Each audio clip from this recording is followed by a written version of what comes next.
Will trained his eyes on her face to keep them off the row of plates behind the counter where cherry and apple pie winked an invitation. "Wonder if you got a local paper I could look at?" She smiled dryly and cocked one thin plucked eyebrow, glanced at the lump of wet green terry cloth he held against his thigh, then reached beneath the counter to dig one out. "Much obliged," he said as he took it. "You the new one out the sawmill?" Will gave the waitress a curt nod and buried his face in the Whitney register. The want ads were simple enough to locate in the 8-page edition. A roving lawyer would be in town the first and third Mondays of each month and could be found in room 6 of the town hall. Someone had a good used day bed for sale. Someone wanted a husband. A husband? Will's eyes backtracked, and he read the whole ad. The same one tacked up on the time board at the mill. Wanted, a husband. Need healthy man of any age willing to work a spread and share the place. See E. Dinsmore, top of Rock Creek Road.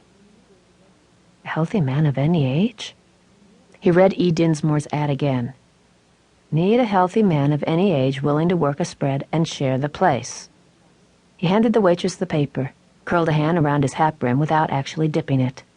"Much obliged." "Any time. It's the least I can do for a new neighbor. The name's Lula." "Could you tell me how to find Rock Creek Road?" "Rock Creek Road?" He gave a curt nod. The men snickered. The smile fell from Lula's sultry mouth.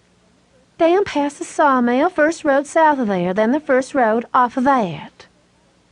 He stepped back, touched his hat, and said, "Much obliged," before walking out. By the time he found Eleanor Dinsmore Place, it was evening. He left the road and approached through the woods, standing hidden in the trees, studying the place. It was a mess. Chicken dung, a goat chewing his cud on a back stoop that looked ready to drop off the house, remnants of a weedy garden. Will Parker felt as if he'd fit right in. He stepped in the clearing and waited. It didn't take too long. A woman appeared in the doorway of the house, one child on her hip, another burrowing into her skirts with a thumb in its mouth.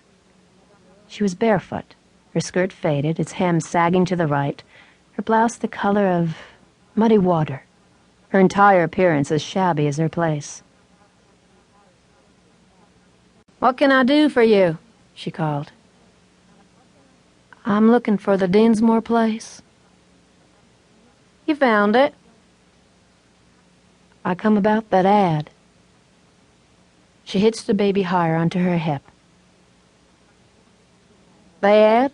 she repeated, squinting for a closer look. "The one about the husband." He moved no closer, but stayed where he was at the edge of the clearing.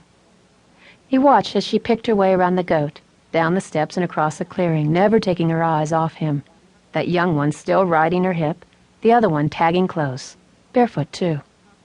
She came slow, ignoring a chicken that squawked and flapped out of her path.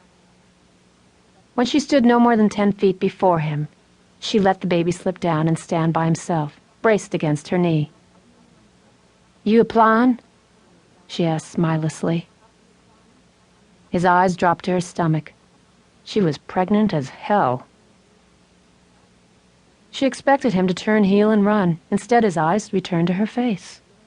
At least she thought they did from the slight lifting of his hat brim. "I reckon I am."